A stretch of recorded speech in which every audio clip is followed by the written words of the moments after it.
Eh bien, bonjour à chacune et à chacun. Je vous invite à prier avant que nous ouvrions la parole. Seigneur, oui, merci pour ta présence au milieu de nous dans ce culte. Nous te demandons maintenant d'ouvrir notre cœur, notre intelligence pour que ta parole puisse porter du fruit. Dirige-nous, Seigneur, tu sais le besoin de chacun d'entre nous, tu sais l'attente de chacun d'entre nous. Tu nous connais mieux que nous-mêmes. Donne-nous, Seigneur, d'être ouverts, disponibles pour t'écouter. Dans le nom de Jésus. Amen. Alors, nous avons déjà parlé de la vocation. Eh bien, nous allons lire 3 textes qui ont un rapport plus ou moins direct avec la vocation. Le premier texte sera dans l'Évangile selon Matthieu, au chapitre 4, à partir du verset 17. Voilà, c'était le temps où Jésus commença à prêcher et à dire « Changez d'attitude, convertissez-vous, car le royaume des cieux est proche. » Comme il marchait le long du lac de Galilée, il vit 2 frères, Simon, appelé Pierre, et son frère André, qui jetaient un filet dans le lac. C'étaient en effet des pêcheurs. Il leur dit « Suivez-moi et je vous ferai pêcheurs d'hommes. » Aussitôt, ils laissèrent les filets et le suivirent. Il alla plus loin, il vit 2 autres frères, Jacques, fils de Zébédée, et son frère Jean, qui étaient dans une barque, avec leur père Zébédée et qui réparaient les filets. Il les appela, et aussitôt, ils laissèrent la barque et leur père et le suivirent. Le deuxième texte est dans l'Évangile selon Marc, au chapitre 5, et je vais lire à partir du verset 14. Je vous rappelle brièvement ce qui s'est passé avant. Jésus et les disciples arrivent de l'autre côté du lac, et là, en terre païenne, on pourrait dire, Jésus va guérir un homme qui était possédé par de nombreux démons. Il vivait dans les tombeaux, il était dans une situation catastrophique. Il guérit ces démons, et puis à ce moment-là, il guérit cet homme, je veux dire, et puis à ce moment-là, les démons demandent à Jésus, envoie-nous dans les ports qui sont là, ce que Jésus accepte. On ne va pas prêcher là-dessus, mais c'est vrai que ça mériterait de réfléchir, ce que Jésus accepte, et puis des milliers de porcs vont se jeter dans la mer, etc. Vous imaginez que ça entraîné un accueil mitigé de ce miracle de la part de la population présente, en particulier par les bergers, par les gens qui gardaient les porcs. Et nous prenons la lecture donc au chapitre 5 à partir de ce verset 14. Les gardiens du troupeau s'enfuirent et allèrent le raconter dans la ville et dans les campagnes. Les gens allaient voir ce qui était arrivé, ils vinrent vers Jésus et virent le démoniaque, celui qui avait eu la légion de démons, assis, habillé et dans son bon sens, et ils furent saisis de frayeur. Ceux qui avaient été témoins de la scène leur racontèrent ce qui était arrivé au démoniaque et au porc. Alors ils se mirent à supplier Jésus de quitter leur territoire. Et c'est à partir de là que la question de la vocation va se poser. Comme il montait dans la barque, celui qui avait été démoniaque suppliait Jésus, demandant à l'accompagner. Jésus ne le lui permit pas. Mais il lui dit, va dans ta maison, vers les tiens, raconte-leur tout ce que le Seigneur a fait pour toi, comment il a eu pitié de toi. Il s'en alla et se mit à proclamer dans la Décapole tout ce que Jésus avait fait pour lui, et tous étaient dans l'étonnement. Et puis enfin, un dernier passage très court, dans l'Évangile de Jean au chapitre 15, les versets 4 et 5. C'est Jésus qui s'adresse à ses disciples, donc aussi qui s'adresse à nous. Demeurez en moi et je demeurerai en vous. Le sarment ne peut pas porter de fruits par lui-même sans rester attaché au cep. Il en va de même pour vous si vous ne demeurez pas en moi. Je suis le cep, vous êtes les sarments. Celui qui demeure en moi et en qui je demeure porte beaucoup de fruits, car sans moi, vous ne pouvez rien faire. Voilà, nous arrêtons ici notre lecture. Alors la vocation. Je pense que si quelqu'un demandait à bien des chrétiens, peut-être même à nous, qu'est-ce que c'est que la vocation, il nous répondrait en gros ceci, il me semble. Je vous prête une réponse qui n'est peut-être pas juste, mais il répondrait qu'il s'agit d'un appel, de l'appel adressé par Dieu à quelqu'un pour qu'il devienne pasteur ou missionnaire ou quelque chose d'approchant. En tout cas, il s'agit d'un appel exceptionnel qui ne touche que certaines personnes en vue d'un service particulier pour le Seigneur et la plupart du temps dans le cadre de l'Église au sens large. Sous-entendu, qui serait dit ou pas dit, les autres peuvent vivre leur vie chrétienne de manière plus tranquille et plus classique. Alors, j'ai l'impression que comme souvent dans les réponses, elle est juste et elle est fausse. Elle est juste parce qu'elle dit des choses justes, mais elle est fausse parce qu'elle ne dit pas tout, parce qu'elle réduit en quelque sorte la vérité à un certain point. Elle est juste parce que le Seigneur appelle effectivement des personnes à un service particulier. Et ça, on le retrouve tout le temps. On le retrouve dans la Bible. Rappelez-vous, Dieu appelle Abraham, appelle Moïse, appelle David, appelle les prophètes pour être porteurs de sa parole dans la situation particulière. On le retrouve dans le Nouveau Testament, on a vu de manière diverse, il y en a d'autres. Et puis, on le retrouve tout au long de l'histoire de l'Église, jusqu'à aujourd'hui. Et cet appel peut être vécu de manière très diverse. Il peut être parfois surprenant, un peu brutal, lorsque, par exemple, Paul va être appelé en tombant par terre, en devenant en partie aveugle, en tout cas pendant un temps. Ce qu'on a lu de l'appel de Pierre et de ses compagnons pêcheurs est aussi quelque chose d'assez radical. Jésus passe au bord de l'eau, ils sont en train de réparer leur filet, il leur dit « Suivez-moi » et ils le suivent. Même chose avec Matthieu. Vous savez, Matthieu était percepteur d'impôts, il était à son bureau, il travaillait, Jésus passe à côté, « Suis-moi » et il le suit. Quelquefois, c'est plus compliqué. J'ai l'impression que quand on est chrétien, parce que là, il s'agit d'appels qui sont des appels un peu doubles. C'est à la fois « suis-moi » et « deviens mon disciple », et puis c'est aussi indirectement un appel à un ministère particulier. Mais quand on est déjà chrétien, j'ai l'impression que souvent, l'appel se fait un peu différemment. Il s'agit parfois et plus paisiblement, il s'agit parfois d'une conviction qui va mûrir petit à petit, s'épanouir et finir par s'imposer en nous.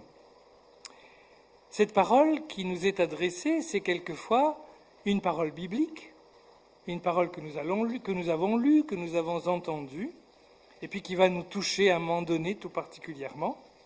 C'est quelquefois aussi une parole, simplement qu'un de nos frères, une de nos sœurs, ou même quelquefois quelqu'un que nous ne connaissons pas, peut nous adresser. Alors, ça c'est, on pourrait dire, la vocation intérieure. En même temps, je crois que c'est toujours important que cela soit complété ensuite par une autre vocation. C'est-à-dire que l'Église va reconnaître que oui, tu es bien appelé. Et ça, c'est quelque chose de très, très important. Très important parce que, parfois, lorsque on est simplement appelé par les autres, où on vous dit dans l'Église, mais tu es compétent pour ça, tu devrais faire ça, etc. Mais qu'on n'a pas la conviction intérieure que c'est effectivement ce que le Seigneur nous demande de faire, le jour, ce qui n'arrive jamais, ou rarement, mais ailleurs en tout cas, le jour où on affronte un vrai problème, le jour où les gens sont moins enthousiastes sur votre ministère, je pense que c'est important de pouvoir s'enraciner dans une certitude que c'est bien le Seigneur qui nous a appelés. Voilà pourquoi je disais que l'idée que je vous prêtais un peu est en tout cas partiellement juste. Mais elle est un peu limitée en tout cas. L'appel au ministère, en effet, est un appel particulier, mais il peut être varié, il peut être divers, et il peut être aussi un appel, il y a aussi d'autres formes d'appel. Rappelez-vous le deuxième texte que nous avons lu, Au fond, ce que demandait celui qui avait été libéré, c'est de devenir comme Pierre, comme Jacques, comme les autres disciples, suivre Jésus et exercer, vivre un ministère avec lui. Et simplement, Jésus lui dit non. L'autre lui demande de le suivre et Jésus dit non, et il le renvoie chez lui. Il le renvoie pour un témoignage, c'est bien un envoi, c'est bien une forme d'appel, mais tout différent, chez lui, dans sa maison, dans son pays, pour être témoin là où il est. L'appel au ministère est important, indispensable, mais c'est une des formes de l'appel de Dieu. Car nous sommes tous appelés, et ça c'est quelque chose, je crois, de très important, nous sommes tous appelés d'une manière ou d'une autre, et l'appel n'est pas réservé à quelques personnes exceptionnelles. Les paroles de Jésus que nous avons lues dans l'évangile de Jean nous disaient ceci: « Demeurez en moi et je demeurerai en vous. Celui qui demeure en moi et en qui je demeure porte beaucoup de fruits, car sans moi vous ne pouvez rien faire. »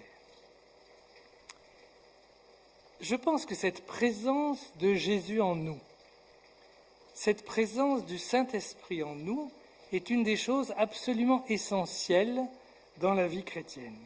On imagine quelquefois que être chrétien, c'est suivre Jésus, ce qui est vrai, et on suit Jésus en étant fidèle à la parole que nous recevons dans la Bible, etc. Mais je crois qu'être chrétien, c'est aussi, et peut-être d'abord, avoir le Saint-Esprit en nous-mêmes, avoir Jésus en nous-mêmes. Ce qui fait que, et c'est comme ça que nous pouvons, et c'est uniquement comme ça que nous pouvons porter du fruit. L'apôtre Paul, d'ailleurs, a une formule qui est toute proche, ou en tout cas en relation. Il dit ceci dans l'Épître aux Romains, au chapitre 8, « Tous ceux qui sont conduits par l'Esprit de Dieu sont fils de Dieu. » Je pense que spontanément, nous aurions imaginé une parole un peu différente, disant « Tous ceux qui ont l'Esprit de Dieu en eux sont fils de Dieu. » Mais là, il n'est pas question d'avoir l'Esprit de Dieu simplement en nous, mais d'être conduit par l'Esprit de Dieu. Ce n'est pas simplement une présence qui est là, et qui même peut-être va nous transformer petit à petit, ce qui est vrai, mais c'est la présence du Saint-Esprit qui veut nous guider, qui veut nous conduire, qui veut nous orienter et orienter notre vie.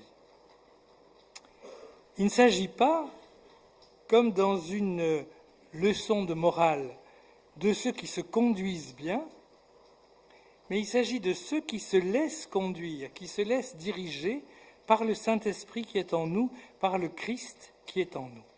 Et ça, je crois que c'est même le cœur de la vie chrétienne, se laisser guider par le Christ.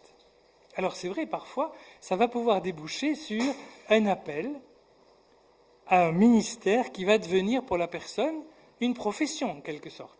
La personne va consacrer sa vie à ce ministère. Mais je crois que très souvent, il peut s'agir d'une orientation de notre vie qui s'adresse à une personne qui est ouvrier, employé, médecin, professeur, ingénieur, tout ce que vous voulez, tout ce que vous pouvez imaginer, et qui n'appelle pas la personne à changer de vie, en tout cas pas de métier, mais simplement qui appelle cette personne à vivre un certain nombre de choses. Un service, une réponse, une action qui va se vivre dans notre situation telle qu'elle est. Cette direction de l'esprit, elle est bien sûr l'œuvre de Dieu. Mais c'est nous qui allons être appelés à l'accueillir. Nous pouvons l'accueillir ou nous pouvons aussi passer à côté. Et ça, c'est important, je crois, parce que notre prière, c'est souvent de demander à Dieu de bénir nos projets. C'est nous qui faisons les projets. Vous savez, il arrive parfois dans des réunions chrétiennes, sûrement pas dans cette église, mais ailleurs, il arrive parfois dans des réunions chrétiennes que la réunion commence par quelqu'un qui fait une petite prière. Seigneur, dirige cet après-midi notre travail que nous allons faire, etc. Puis ensuite, on passe aux choses sérieuses, on discute, on propose nos propres idées, on prend nos propres décisions, et à la fin, on a quand même une petite prière pour dire « Seigneur, bénis ce que nous avons décidé ». Je me demande si ça ne serait pas plus utile parfois d'apprendre à se taire ensemble et de demander au Seigneur de nous aider à discerner ce que lui veut que nous fassions. Et c'est vrai dans une commission ou un comité d'église, mais c'est vrai exactement de la même manière, je pense, pour nous. Parce que nous aussi, souvent, nous avons envie de faire telle chose, et nous allons la faire pour la plus grande gloire de Dieu, mais c'est quand même nous qui avons envie de le faire. Et nous espérons bien que le Seigneur va bénir cette action. Je pense que plus souvent, nous devrions être à l'écoute de ce que le Seigneur veut nous dire. Et puisque nous croyons que le Seigneur est présent, que Jésus est présent en nous, alors je crois que peut monter de notre cœur, peuvent monter des profondeurs de ce que nous sommes, des paroles, des orientations, des sensations, des sentiments qui vont nous orienter vers telle ou telle chose. Alors il y a un point que je voudrais aussi souligner, parce que tout ça, j'ai l'impression que souvent nous le savons assez bien. Mais quelquefois, nous ne le faisons pas parce que nous avons peur. Pas peur qu'il se passe un truc extraordinaire, mais nous ne sommes pas très sûrs que le Seigneur va nous appeler à faire des choses que nous avons envie de faire. Nous nous disons, si je demande au Seigneur de me montrer ce que je dois faire, le risque, c'est qu'il me montre des trucs que je n'ai pas du tout envie de faire. Et je crois qu'il faut surtout ne pas avoir peur pour plusieurs bonnes raisons. Vous savez que Dieu est amour. Et ça veut dire qu'il est amour pour nous aussi.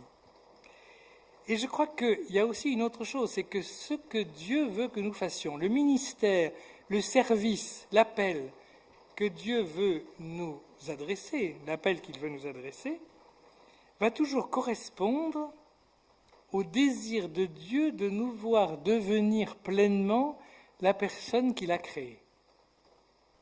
Il ne va pas nous demander de faire des trucs qui sont complètement contraires à ce que nous sommes. Il va nous demander de devenir de plus en plus conformes à l'être qu'il a conçu et qu'il a créé. Et j'ai l'impression que, et ça pourrait être partagé par pas mal d'entre nous, je pense, un des signes de cet appel, c'est qu'en y répondant, nous nous sentons de plus en plus à notre place. Nous nous sentons de plus en plus comme si, oui, nous sommes bien là, on pourrait dire bien dans nos baskets. Je ne sais pas si ça colle exactement, mais ça veut dire nous sommes de plus en plus bien à la place qui est la nôtre, qui est au plus profond de nous-mêmes, la place que Dieu a conçue pour nous. Nous sommes de plus en plus en accord avec notre moi le plus profond. Et ce à quoi le Seigneur va nous appeler peut être très varié. Et ça ne sera peut-être pas quelque chose d'explicitement chrétien. Ça ne sera peut-être pas un service directement lié à l'Église, mais ça sera notre manière de servir Dieu, notre manière d'être disciples de Jésus en accomplissant quelque chose qui correspond à ce que nous sommes et qui effectivement sera nourri par le Saint-Esprit et par la foi qui est la nôtre. Je crois aussi que notre compréhension de l'appel de Dieu peut être parfois faussée d'une autre manière. Il me semble que nous rencontrons parfois ce qu'une personne que nous avons rencontrée avec Anne il y a quelques jours appelle des moments de vérité. Des moments où nous nous sentons comme à la croisée des chemins. Nous sommes, rencontrons quelqu'un, nous rencontrons une situation, nous sommes face à quelque chose. Et là, nous avons bien conscience qu'il y a un choix que nous sommes appelés à faire. Nous pouvons passer à côté ou nous pouvons répondre à cet appel. Ce n'est pas forcément un appel explicite, ce n'est pas une parole qui nous est adressée, c'est quelquefois une situation devant laquelle nous sommes et dont nous avons l'impression qu'elle exige de nous, si nous voulons être cohérents avec notre foi, une action, une parole, quelque chose. Et nous avons conscience que si nous répondons, alors notre vie ne sera plus exactement la même. Ça ne veut pas dire que nous allons changer de métier. Forcément, ça peut l'être, quelquefois, mais pas toujours. Mais ça peut être simplement que nous allons nous engager sur un chemin nouveau. J'ai connu un homme, un chrétien très engagé, qui était issu d'une famille de missionnaires, et qui, pour diverses raisons, tout aussi bonnes les unes que les autres, n'était pas devenu missionnaire. Et il a lui-même. Et il a toujours eu l'impression qu'il avait raté le coche. Au fond, il a toujours porté une certaine culpabilité, un peu comme s'il avait raté un moment de vérité, comme si Dieu n'accordait pas une seconde chance, une seconde possibilité, comme s'il n'y avait pas d'occasion de rattrapage, comme les examens de rattrapage. Et alors on vit avec dans la tête quelque chose comme « j'aurais dû, j'aurais pu » et je n'ai pas fait. Et si vous avez dans la tête ce genre de pensée, ça vous plombe, je pense, fortement pour le présent. Et il me semble qu'il y a là une erreur qui peut être dramatique pour certaines personnes. Un grand spirituel du Moyen-Âge disait ceci: « Dieu est le Dieu du présent. Tel il te trouve, tel il te reçoit, tel il te prend. Non point tel que tu fus, mais tel que tu es en ce moment. » Et ça, je crois que c'est quelque chose de très important. La question n'est donc jamais de savoir si j'ai ou non répondu à un appel reçu il y a 20 ans, ou même pas à un appel reçu il y a 15 jours. La question, c'est de savoir ce que je vais faire aujourd'hui. Peut-être bien que je vais m'apercevoir que j'ai loupé, ou que j'avais déjà conscience, que je n'ai pas répondu à un appel à un certain moment. J'ai envie de dire, si vous avez... D'abord, je crois que le Seigneur renouvelle ses appels et n'est pas enfermé par la situation d'un moment. Et j'ai envie de dire, si vous avez l'impression d'être passé un jour à côté de ce qu'il vous proposait dans le passé, vous pouvez lui demander pardon, si vous le souhaitez, et vous pouvez surtout vous mettre à l'écoute de ce que le Seigneur peut vous dire aujourd'hui. Je crois que c'est infiniment plus juste et surtout plus productif que de nourrir des regrets inutiles. Enfin, je voudrais aussi souligner un point lui aussi essentiel. Il y a des appels qui changent radicalement la vie. Et puis il y en a d'autres qui sont plus discrets. Dieu ne nous appelle pas seulement pour nous dire « voilà, tu vas faire ceci, tu vas changer complètement, tu vas devenir pasteur, tu vas devenir je ne sais pas quoi », et puis après, il vous laisse tranquille pour le reste de votre existence. Je crois que Dieu nous appelle, nous oriente tout au long de notre existence. Vous avez peut-être reçu un jour un appel, vous y avez répondu. Alléluia, c'est très bien. Mes félicitations, mais ne vous endormez pas sur cette réponse. Parce que ce n'est pas parce qu'il a appelé une fois qu'il va ensuite s'arrêter. Je crois que nous allons avoir tout au long de notre vie des moments de vérité qui vont être des moments posés devant nous, des situations où Dieu va encore nous appeler. Et même si vous avez répondu à un appel, même si votre vie est déjà en quelque sorte orientée, ça n'empêche pas qu'il va y avoir des appels nouveaux qui vont peut-être nous déplacer, des rencontres, des situations nouvelles devant lesquelles nous aurons l'impression que Dieu nous demande de faire du nouveau, de sortir de notre cadre rassurant pour répondre à la nouveauté de la situation.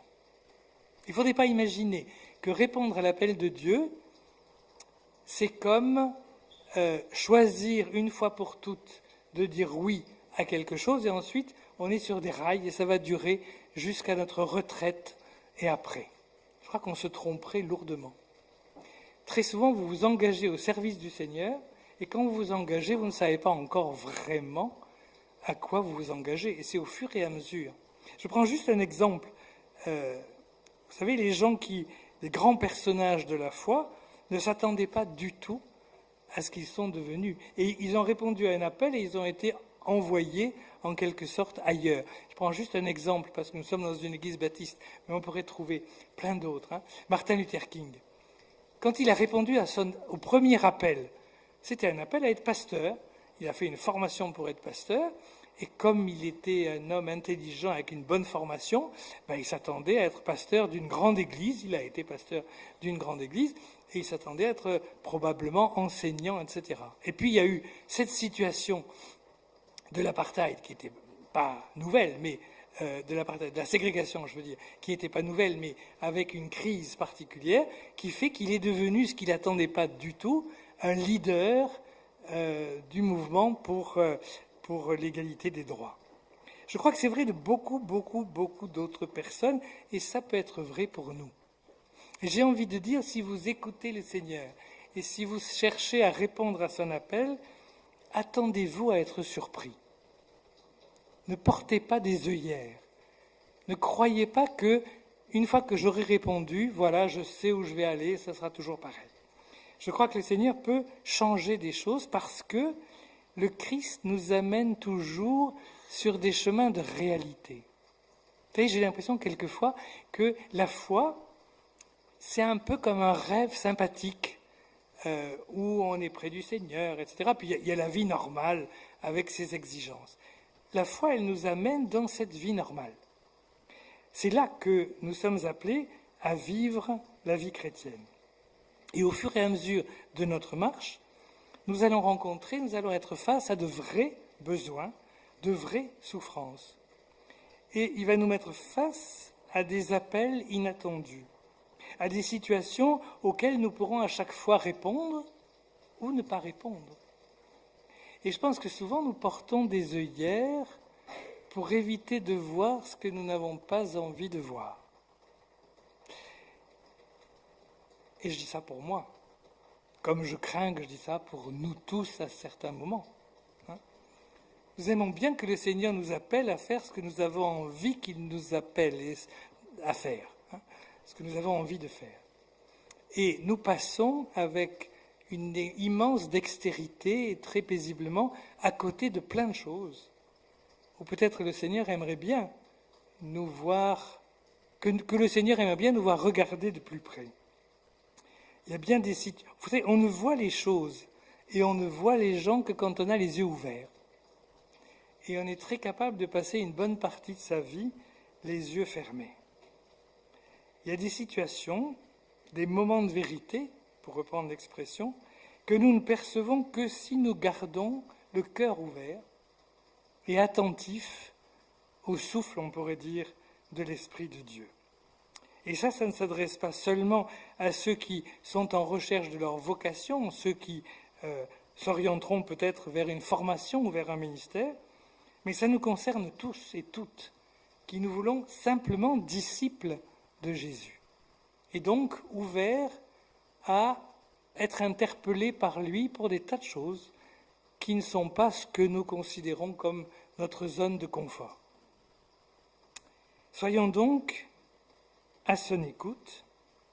Rappelez-vous toujours qu'il n'est pas loin, qu'il est en nous, au cœur de notre vie, qu'il ne demande qu'à nous conduire sur des chemins inattendus et dans lesquels, ça c'est très important, nous pourrons toujours nous engager avec confiance parce qu'il est avec nous et il restera avec nous. Je vous invite à un petit moment de silence, non pas pour que dans ces 2 minutes de silence, vous découvriez votre vocation finale, mais simplement pour nous mettre devant Dieu, que nous ouvrions en quelque sorte un peu notre cœur devant Dieu.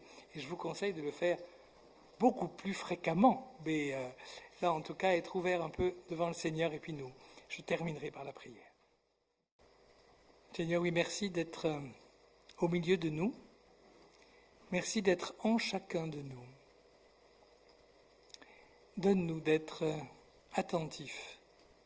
Attentifs à ta présence, attentifs à ta parole, attentifs à ta pensée en nous. Seigneur, nous voulons les uns et les autres être tes disciples. Tu appelles certains à des services particuliers. Nous avons tout à l'heure parlé de la Beige et c'est un des services possibles. Mais tu nous appelles tous à faire ce pourquoi nous sommes faits, ou plutôt ce pourquoi tu nous as fait. Aide-nous à discerner notre place.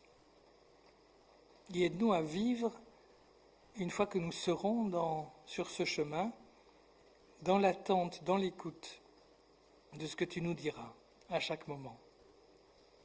Aide-nous à vivre pour toi et avec toi. Merci Seigneur de nous prendre comme collaborateurs. Merci de nous aider à suivre ce que tu nous demandes. Et merci de ce que souvent tu nous appelles à faire des choses dont nous ne nous pensons pas capables. Et puis elles deviennent très possibles parce que c'est toi qui les fais. Éclaire-nous, Seigneur. Nous t'en prions, dans le nom du Christ, en ton nom.